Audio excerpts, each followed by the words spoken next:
Hello everyone, welcome to Yaduvanshi Pathshala. Question number 1 है, भारतीय press का मुक्तिदाता किसे माना या कहा जाता है। ठीक है, भारतीय प्रेस का मुक्तिदाता किसे माना जाता है। तो भारतीय प्रेस का मुक्तिदाता जो है चार्ल्स मैटकॉफ को माना जाता है। ऑप्शन नंबर बी आपका राइट आंसर हो जाएगा। चार्ल्स मैटकॉफ जो है भारतीय प्रेस के मुक्तिदाता के रूप में जाने जाते हैं। ठीक है, अच्छा बात कर लेते हैं, यहीं से संबंधित है हमारे गोलमेज सम्मेलन जो कि 3 थे, प्रथम, द्वितीय और तृतीय। ठीक है, प्रथम गोलमेज सम्मेलन की अगर हम बात करें तो ये जो है कब से कब तक चला था। ठीक है, प्रथम गोलमेज सम्मेलन जो था वो 1930 से, याद रखना आप लोग, 1930 से 1931 तक चला था। ठीक है, और ये कहाँ चला था, लंदन में। ठीक है, लंदन में। ठीक है, लंदन में ये जो है प्रथम गोलमेज सम्मेलन चला था। ठीक है, इसका आयोजन जो है लंदन में किया गया था। अगर बात करें हम इसके उद्घाटन की, तो इसका उद्घाटन किसने किया था, तो इसका उद्घाटन जो है ब्रिटिश सम्राट थे एक जॉर्ज पंचम। ठीक है, जॉर्ज पंचम। ठीक है, जॉर्ज पंचम, ये जो है ब्रिटिश सम्राट थे, इन्होंने ही जो इसका प्रथम गोलमेज सम्मेलन का उद्घाटन किया था। ठीक है, अच्छा बात करते हैं द्वितीय गोलमेज सम्मेलन की। तो द्वितीय गोलमेज जो सम्मेलन था वो 1931 सितंबर, ठीक है, याद रखना आप लोग, 1931 सितंबर से 1931 दिसंबर तक। ठीक है, 1931 दिसंबर तक, 1931 दिसंबर तक। ठीक है,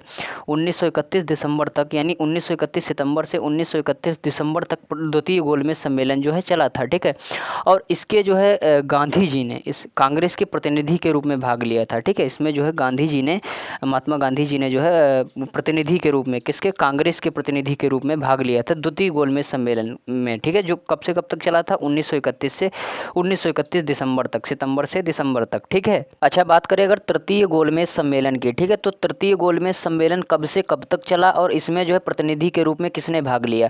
तो पहली बात तो तृतीय गोलमेज सम्मेलन जो था वो नवंबर 1932 से दिसंबर 1932 तक चला। ठीक है, नवंबर 1932 से दिसंबर 1932, यानी पूरा 1 साल चला। ठीक है, और इसमें किसी प्रतिनिधि के रूप में भाग नहीं लिया। ठीक है, और इसने जो है, इसमें क्या हुआ था कि कांग्रेस द्वारा इसका बहिष्कार कर दिया गया था।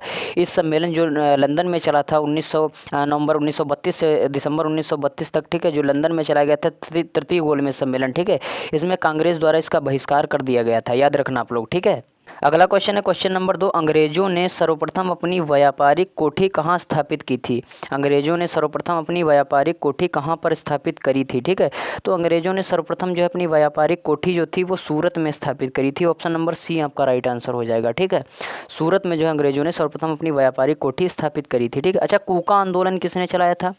कूका आंदोलन, कूका आंदोलन जो था लॉर्ड नॉर्थ ब्रुक पंजाब। ठीक है, लॉर्ड नॉर्थ ब्रुक, ठीक है, लॉर्ड नॉर्थ ब्रुक। ठीक है, ये जो है चलाया गया था, कहाँ चलाया गया था, पंजाब में। पंजाब में चलाया गया था, किसने चलाया था, लॉर्ड नॉर्थ ब्रुक ने। कौन सा आंदोलन, कूका आंदोलन, इंपॉर्टेंट है, कूका आंदोलन। ठीक है, कहाँ चलाया गया था, पंजाब में। किसने चलाया, लॉर्ड नॉर्थ ब्रुक ने। ठीक, याद रखना आप लोग। अगला क्वेश्चन है क्वेश्चन नंबर 3, गौतम बुद्ध के प्रथम गुरु कौन थे। ठीक है, गौतम बुद्ध के प्रथम गुरु कौन थे।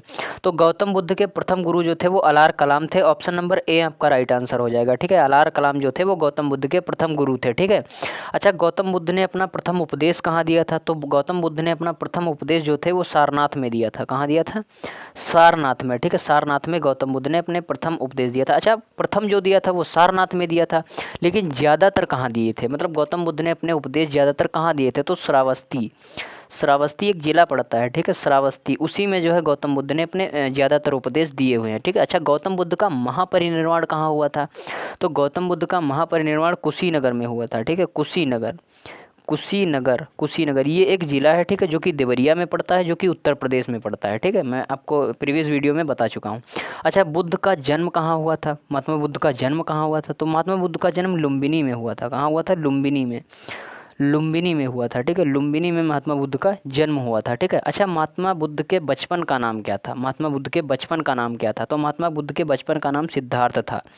सिद्धार्थ था। ठीक है, सिद्धार्थ था, याद रखना आप लोग, सिद्धार्थ था। ठीक है, अच्छा ज्ञान की प्राप्ति कहाँ हुई थी महात्मा बुद्ध को। तो ज्ञान की प्राप्ति जो है बोध गया में हुई थी। बोध गया ये एक जगह है। ठीक है, जो कि बिहार में पड़ती है, बोध गया। ठीक है, यहीं पर जो है महात्मा बुद्ध को ज्ञान की प्राप्ति हुई थी। ठीक है, अच्छा बुद्ध का अर्थ क्या होता है। जैसे महात्मा बुद्ध एक नाम है तो महात्मा हो गया। ठीक है, बुद्ध का अर्थ क्या है, तो बुद्ध का अर्थ होता है ज्ञान संपन्न व्यक्ति। ठीक है, ज्ञान संपन्न व्यक्ति, याद रखना आप लोग, ज्ञान से संपन्न व्यक्ति या ज्ञान संपन्न व्यक्ति। ठीक, ज्ञान संपन्न व्यक्ति। ठीक है, अच्छा बात करें अगर बौद्धों का पवित्र ग्रंथ क्या है। ठीक है, बौद्धों का जो है पवित्र ग्रंथ किसे माना जाता है। तो बौद्धों का पवित्र ग्रंथ जो है जातक। ठीक है, जातक, जातक को कहा जाता है। बौद्धों का पवित्र ग्रंथ, याद रखना आप लोग, ठीक है।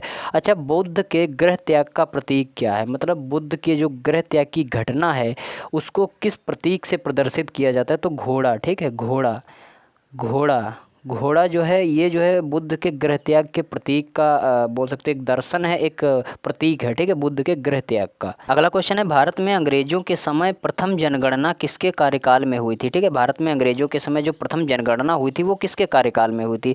तो वो जनगणना जो हुई थी वो लॉर्ड मेयो के कार्यकाल में हुई थी। ऑप्शन नंबर बी आपका राइट आंसर हो जाएगा, ठीक है।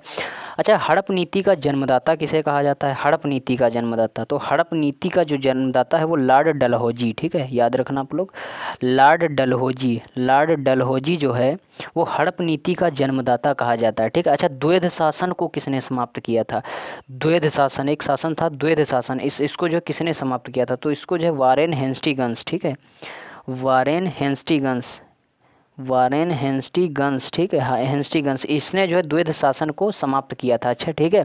अच्छा, भारत में सिविल सेवा, ठीक है, सिविल सर्विसेज और पुलिस का जनक किसे माना जाता है? पुलिस का जनक किसे कहा जाता है, या भारत में सिविल सेवा और पुलिस का जनक किसे कहा जाता है? तो लॉर्ड कॉर्नवालिस, याद रखना, लॉर्ड कॉर्नवालिस, लॉर्ड कॉर्नवालिस, ठीक है, लॉर्ड कॉर्नवालिस को जो है भारत में पुलिस और सिविल सेवा का जनक कहा जाता है, ठीक है।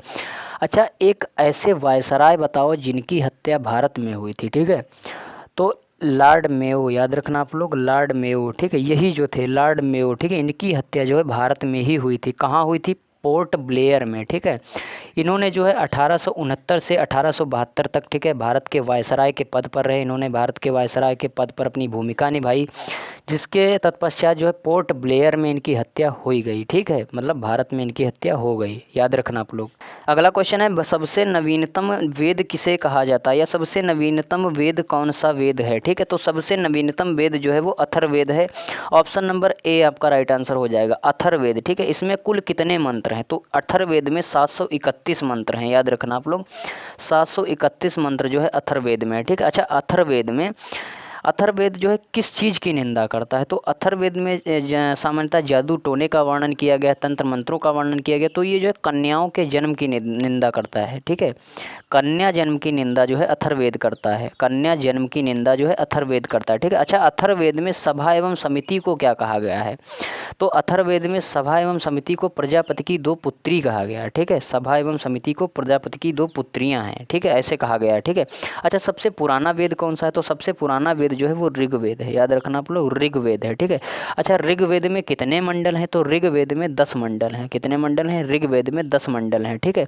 अच्छा, भारतीय संगीत का जनक किस वेद को कहा जाता है? तो भारतीय संगीत का जनक जो है सामवेद को कहा जाता है। किसे कहा जाता है? सामवेद को जो है भारतीय बोल सकते हो संगीत का जनक कहा जाता है, या भारतीय संगीत की उत्पत्ति जो है सामवेद से ही हुई है। अच्छा, यज्ञों में उच्चारित करने वाले मंत्रों का वर्णन किस वेद में है? तो यजुर्वेद में है, ठीक है, याद रखना आप लोग, इंपॉर्टेंट क्वेश्चन है।